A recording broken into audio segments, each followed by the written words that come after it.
Your kids may think you're cool now, but the moment they hit puberty, you're doomed.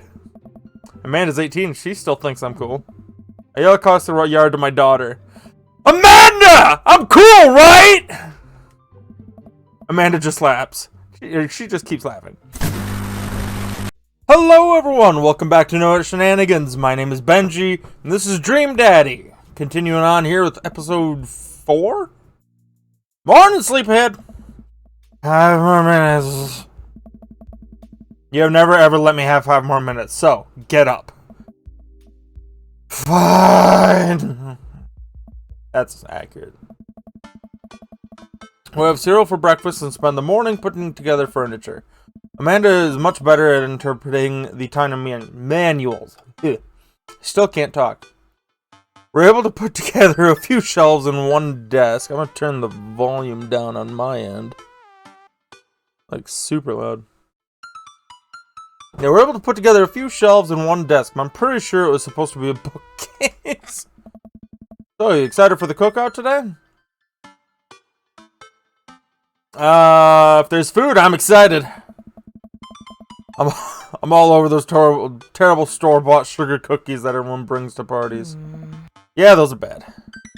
Which means there are more for me. Don't you want to meet some of the people in the neighborhood?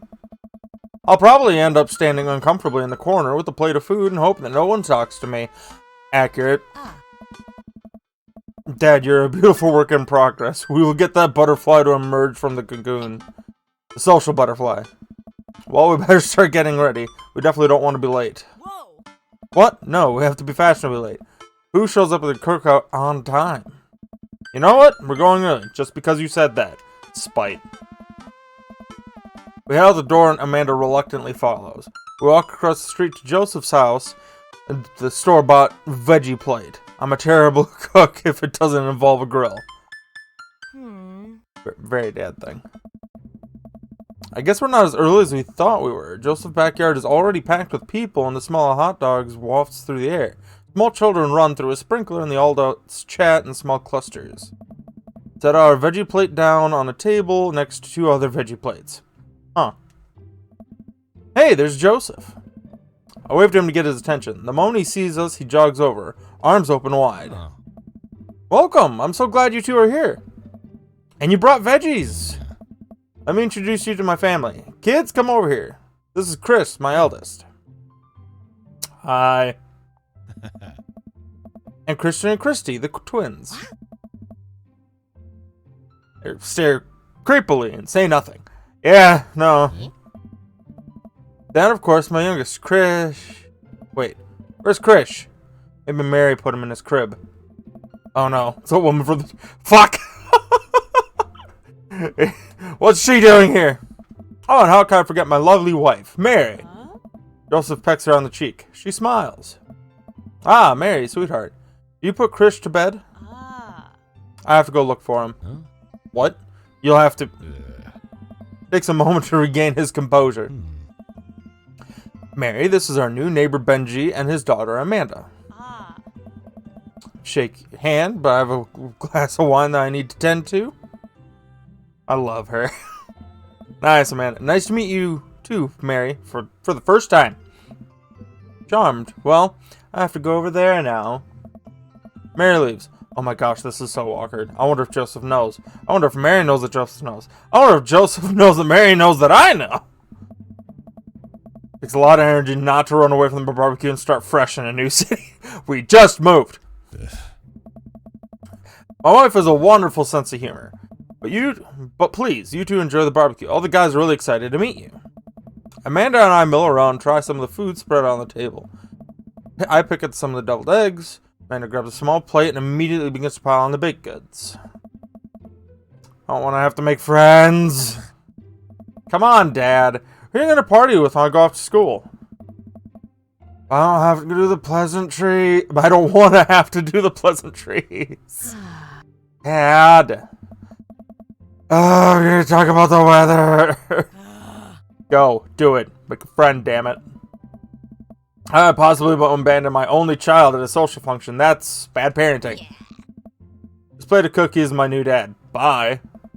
Amanda shoves me in the center yard. Well, here goes nothing. Look around the party and I'm surprised to see some familiar faces.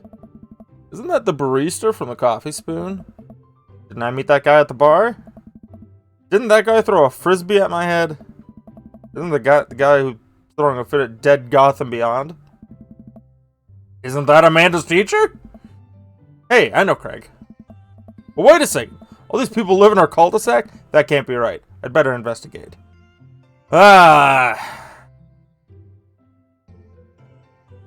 Okay, knowing me, I know Craig. I'm gonna go off of that. Matt and Hugo seem to be embroiled in a tense discussion. Craig looks on, smiling politely. I walk over to say hello. Well, I don't think it's fair to try and compare two art movements like that. Periods in art only exist because they're a unique byproduct of the social and political climate of a time and place.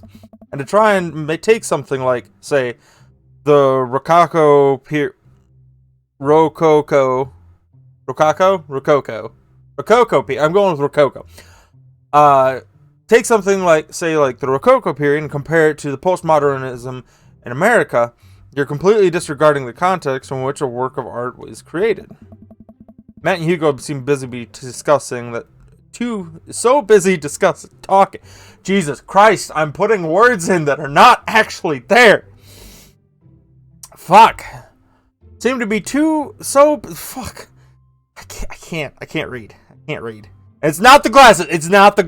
I know it's not the glasses. They're freaking blue light glasses. They're not. No. Oh, they don't notice me, and Craig leans in. Dude, I have no idea what's happening. I'll talk to Craig for a bit. Turn my attention to Craig. Seems to be more attentive on my existence. How'd resistance training go on the other day?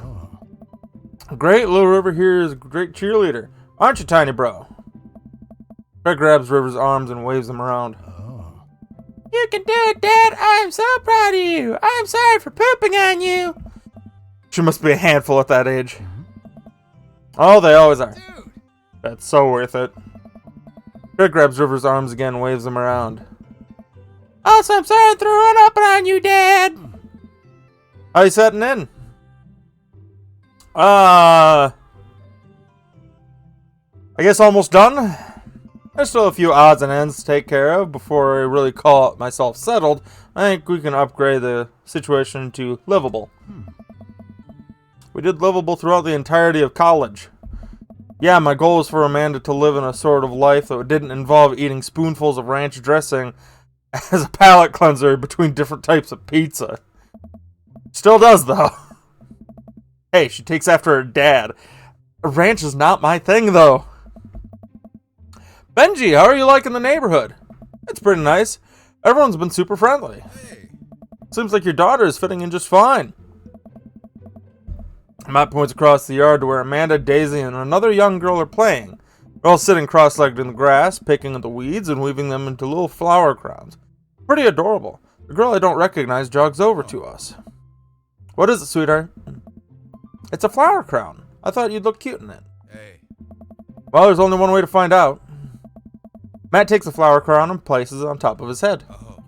Am I cool now? Fuck yeah, Matt. Fuck yeah. Girl stares at him, thinking it over. Nope.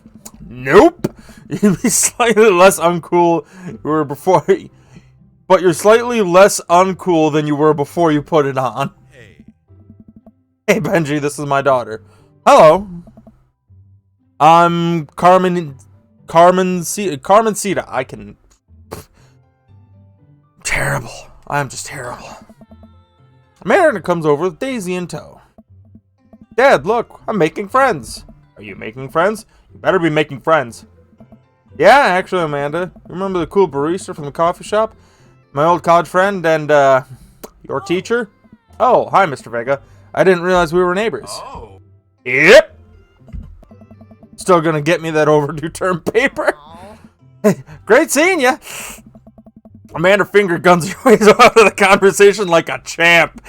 Woo! She learned the finger guns move from me. I'm very proud. She's definitely a charmer. Speaking of which, where did my son go? Huh? Hugo looks around the party. Finally, he must finally spot him. because his eyes go wide. Sweet man, Chase. Ernest! Ernest Hemingway Vega! Are you smoking? Ernest is holding a lit cigarette. Nope. I see Ernest across the way. He casually takes a long drag of his cigarette and then flicks it into the gutter. Unbelievable. Excuse me. Hugo marches over to Ernest, and I turn my attention to Matt and Craig. Kids, right? Man, I do not envy Hugo. Last barbecue we had, Ernest tried to shove a sparkler down Joseph's pants. Nearly burned down half the yard. Jesus Christ. And the barbecue we had before that, he actually burned down half the yard. That spread to my lawn and burned half of my yard, too. Oh, no. Hugo walks back over to us, practically dragging Ernest behind him. Hey, everybody. Sorry about that. Benji, this is my son, Ernest. Hello. Ernest looks away, sulking, his hands shoved deep in his pockets. Hugo nudges him impatiently. Hey. Nice to meet you, Ernest. What grade are you in? Does it matter? Ernest. Okay, I'm in the 8th grade. God, are you happy now? I'm sure you were just dying to know. Yeah, good for you. I go now. I'm tired of talking to old dudes who blame my generation for the failing economy. Ouch. Ernest! Oh yeah, because I'm totally embarrassing you. Ernest puts the earbuds in and storms off to stand in the corner. Well, that was certainly something. He seems nice. Hugo puts his head in his hands and sighs. I'm so sorry. He's having a really rough time. Much as I want to be a cool dad, I have to be the authoritarian dad, and he clearly resents me for it. I mean, I think as a dad and as a teacher, that's about as authoritarian as you can get. Honestly, are any of us cool dads? Is it even possible to be a cool dad? What? I'm cool as a cucumber. See that right there? You can't say that. I can think I'm cool. But for how long, Craig? How long do we get to be cool, the cool dads?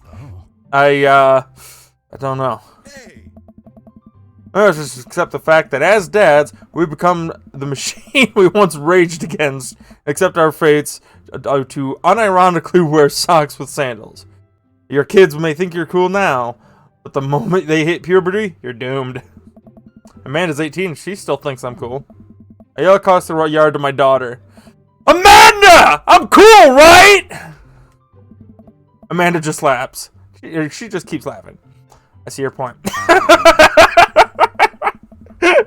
As much as we all want it, I don't think it's important to be a cool dad as much as it is to be a good dad. We can't all be best friends with our kids. It just doesn't work. I mean, look at me and Ernest. Job as parents is to make sure our kids turn out okay. Yeah, you're right. Be nice to have it both ways, though. Hearing these guys talk about this makes me think of my relationship with Amanda. We get along so well, but there might come a time when it won't be like that. Is college when that happens? Don't let us eat up all your time, Benji. Go meet some of the other people around the neighborhood. Brian, you were kind of cool. Glance across the yard and notice Robert and Brian chatting over drinks. Man, I don't think I want to deal with one up by Brian or whatever happened with Robert last night. Oh no, they call me Stay. Oh no, Brian's waving me over. Fuck. I flash a smile and walk over to him. Hey, guys. Benji! How the heck are you? Settling in the neighborhood all right? Oh, you betcha. Got the living room in order at least. That was great to hear. You've been doing some of the living room work as well, finally. Finally got the 50-inch in there. The game looks great in high def. Oh, boy. Benji, have you met Robert yet? Yeah, we've met. Robert regards me over his whiskey. Good seeing you again. Let's talk about my most recent camping trip. Spent a night out in the woods with Daisy and Maxwell. She's definitely an outdoorsy one. Even caught her first fish. I don't know what the voices are that I'm doing. You guys have to deal with this now. This is happening. Good to see your daughter out like that. Bet she loved it. It's great she loves the outdoors. Mine loves being inside. Brian raises his eyebrows at me. Being inside. Making art. She won a local competition in that art. Yep. I put that on too strongly. Robert stares at me blankly for a second. Anyway. Really? I haven't gone camping in years. Not since the last time. Same here. All things change once you have kids. Wait. What happened the last time? Oh. Robert takes a long sip of whiskey. Well, Johnny Boy and me were out in back country. Johnny Boy's a strong kid. Met him in the army days. Comes from Kansas. Built him tougher out there. Anyway, things gotten south pretty quickly. Johnny Boy breaks his ankle and the rope bridge snaps. And you'd see the bone popping out from the skin. Johnny Boy's screaming now. Crying for his mama. Losing blood. We're 2 days out from the next living soul, and here I am, dear friend, bleeding out in front of me. I'm able to dress the wound, but I'm not a firearm carrier. I got a firearm carrier, a 6 foot, 180-pound man over some of the toughest terrain I've ever been in. Won't lie to you. There were moments during those 2 days when I thought of leaving old Johnny Boy. You build a bond with your brothers in arms. That bond never breaks. I got that boy back to civilization. But I lost some of me out there. Guess that's camping for you. Brian and I stare in disbelief. Robert takes another long sip of whiskey. Jesus Christ, man. I'm just kidding. My friend John and I were inner tubing down the river. He lost a flip-flop. Miss that kid. Brian and I laughed nervously. Yeah, what the fuck? Or am I kidding? We tense up again. I'm kidding. Amanda and Daisy barrel up to us laughing. Daisy's holding a paper plate in front of her like a steering wheel. We gotta get off this haunted truck. Oh no, the ghost locked the doors. Quick, hit the emergency escape button. But trucks don't have emergency escape buttons. Then hit the brake, I guess, and we'll get out of the truck. The imaginary truck. Anyways, we're safe from the ghost. But how will we survive in the Arctic tundra? Daisy, you might have to eat me. Are you prepared to do that? I'm prepared to do anything to survive. That's cold-blooded. I like that. Although I'm not sure the materials required to properly cook you. You know, that reminds me of the last time I went skiing. Robert? Wait a second. Are you guys playing Long Haul Ice Road Paranormal Ghost Truckers? Yeah! Amanda and I love that show. It's the best! Especially that episode where Colin hides Flint's keys and Flint retaliates by breaking an ancient cursed urn and sending the spirit after him. Yeah! It was quality reality television. I don't watch a whole lot of television, but I do enjoy that show. That, and more documentaries. Alright, Daisy, I found us a couple of bugs. We're gonna have to make a great meal. Lots of protein. Gonna keep us from starving the harsh, icy wasteland. But there's a whole table of food right over there. Daisy, it's a game. We're playing pretend. That's what kids do. Live a little. Amanda gives Daisy a handful of gummy worms from the snack table, beginning eating them with mock disgust. Go find kindling for a fire. Okay. But not an actual fire. Because we're playing pretend? Now you're getting it. Daisy and Amanda run off. Cute couple of kids. Man, I've never seen it get along with anyone so quickly. Guess Amanda is sort of has a way with kids. That's kind of amazing. Daisy doesn't really get along with kids her age. It's nice he's not trying to one-up me this time. Maybe we can have a regular friendship after all. Really? Just keeps to herself. Her teacher says she spends every recess in the library. I think the other kids are intimidated by her intelligence. There it is. Won't be worried about too much. Amanda was shy at Daisy's age too. She used to have a habit of crawling under the tables and crying every time we took her to a restaurant. She bit people too. Kids, right? Gotta love them. They're required to by law. I hear that. Well, since we got getting along so well, maybe we should try out together a little play date for them. They do seem to be getting along really well. The thought of continually hearing all of Brian's accomplishments is rough. Yeah, it'd be nice. Well, I don't want to take up too much of your time. Go meet some of the other fellas. I suppose. Spot Joseph chatting with a guy from Dead Gotham Beyond by the grill. Wonder what they're talking about. Walk over to him. So I'm curious. You walk through why you had your house painted black. Oh, no. I had the voice wrong. That was... No. Fuck. God damn it. Joseph. Damien. Goddamn, I had the names backwards. This is supposed to be Damien's voice. Where do I even start? The house stays warm in the winter, provides an artistic contrast to the rest of the neighborhood, and it complements the crimson interior perfectly. Definitely an interesting choice. Oh. Thank you. I'm proud of my abode. Benji! Just have a conversation with Damien here about his aesthetic design decisions. Damien regards me up and down with a warmth but critical eye. How do you do? I don't believe we've had the pleasure. I think I saw you at Dead Gotham Beyond the other day. Damien's face turns bright red. I must apologize for my behavior that day. You see, I take the Goth's lifestyle very seriously, and to be caught in a ruse such as a corporation as Dead Gotham Beyond is profoundly frustrating indeed. I hope you know that while my anger may have been justified, there's no such way for a gentleman to act. It's okay, man. Do tell me about yourself. Are you new to the area? Yes, my daughter and I just moved in the other day. She was the one I took to Dead Gotham Beyond. Very good taste on her part. Does she partake in the goth lifestyle? I think for a second. I look over to Amanda, who's hanging out with some of the older kids in the neighborhood. What? Hey, Amanda! Would you consider yourself a goth? Amanda yells back. I wouldn't necessarily try to fall under any one specific label, but I guess if I had to choose, I would more describe myself as twee hipster with the Norcorm leanings.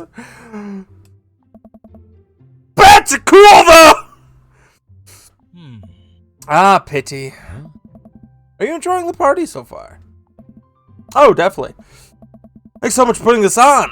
It's been nice to get be in a cul-de-sac where everyone is so friendly and welcoming.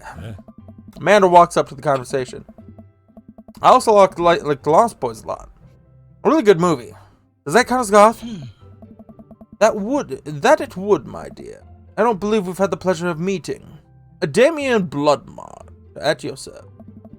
Damien finishes the sentence and flourish of a bow, producing a single rose and offering it to Amanda. Amanda blushes and turns the gesture with a curtsy.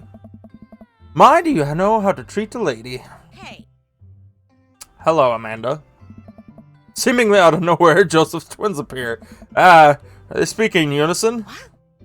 Hey. Won't you come play with us? Come play with us. Forever. Yeah. Guys, enough with the creepy twin stick. We talked about this. Christian and Christy slowly back away. Where do you think they got that from?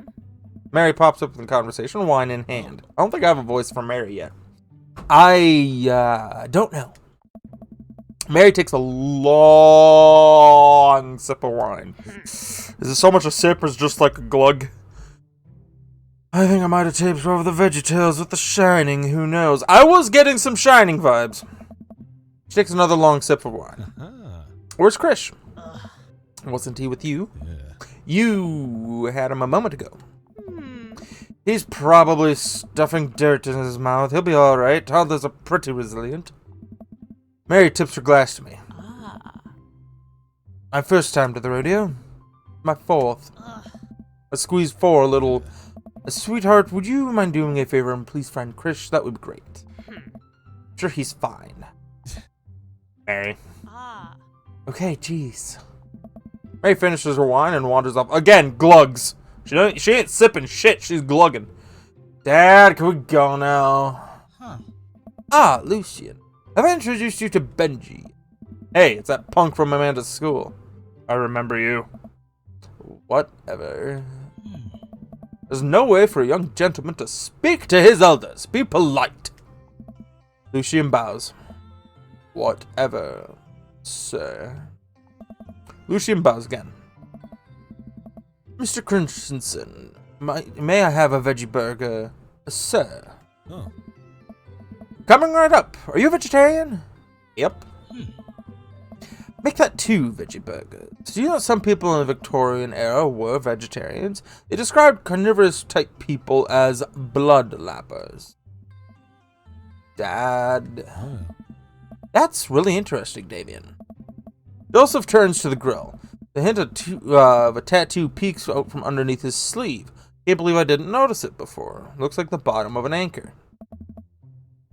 Whoa, is that a tattoo? Excellent. Yep, I wasn't always a youth pastor, you know. That's so cool. Want to see mine? What? Lucian pulls back the rubber braces, revealing a lopsided 666 in black ink. My buddy gave it to me, the stick and poke tattoo last week. I think it's healing up pretty good. Lucian! We'll talk about this later. That's pretty cool. What's the significance of the tattoo? I don't know, I just thought it would look sick. Oh. Well, in my opinion, the only reason you need to get a tattoo is because you want one. Careful though, those numbers carry weight.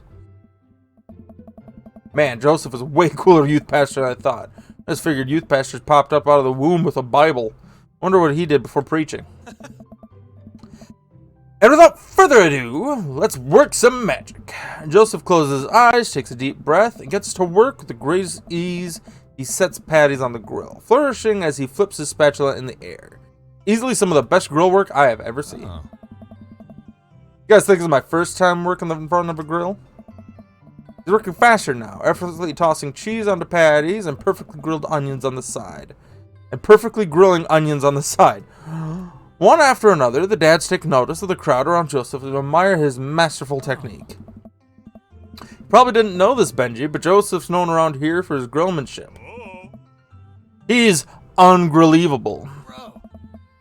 Tried to get on his level, but I can't catch up. Let us keep studying. He's got a rare quality about him. Mustard, we keep talking like this. Can't we just appreciate the artist? Never seen him make a mistake. Oh, I need to stop. This is getting too cheesy. Please stop! Oh, the children of the party boo the glorious display of puns in unison.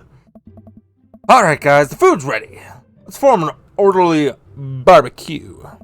Amanda groans. We all grab our food and hang out, enjoying the perfectly cooked cheeseburgers.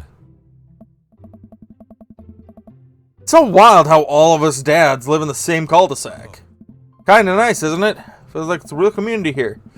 Totally helps when you just when you're just a single dad trying to raise a kid. We're happy to be here, have you here, man. I think you're gonna like this neighborhood a lot. Plus, Amanda seems to be getting along with all the kids. If she does getting the babysitting game, she'll make a killing. Hey, why don't we all dads? Why don't you add us all on Dad Book? Dad Book? Yeah, it's a great social network for dads. Keep in touch with each other. We're all on it. So if you ever need to reach out to anyone, that's the simplest way to do it. Sorry, I'm just an old-fashioned dad. Social media goes over my head sometimes. Don't worry, Pops. I'll help you figure it out. Mr. Barbecue goes smoothly. We all trade stories and drink beer. Their kids play on the lawn. Amanda breaks up a fight between Carmencita, not Carmenista, Carmencita, and those weird twins. I think they wanted her soul. Okay. I'm gonna say that's enough for now. Jeez. Oh, that was one heck of a. I didn't realize I started doing voices this episode, but here we are. We're doing voices. I just got to keep them all in check. I think Joseph ended up being a weird Jim Carrey, but at least trying to be a weird Jim Carrey. Oh, but we will see you guys all in the next one, whenever the heck that is. I'm going to be trying to keep these about 35 minutes long. We'll see what happens. This one I think was about right on the money. Yeah, these will be coming out about every Friday, I believe, but we will see where it goes. So, thank you all for watching. Make sure to subscribe, smash a bell, leave a like, comment, whatever. Go down in the Discord links down below. Click on that, join our Discord. We send memes, and I keep you guys up to date on whenever I'm going to live stream. And I think I've rambled on enough now, so we will see you in the next one, whenever the heck that is. The deuces.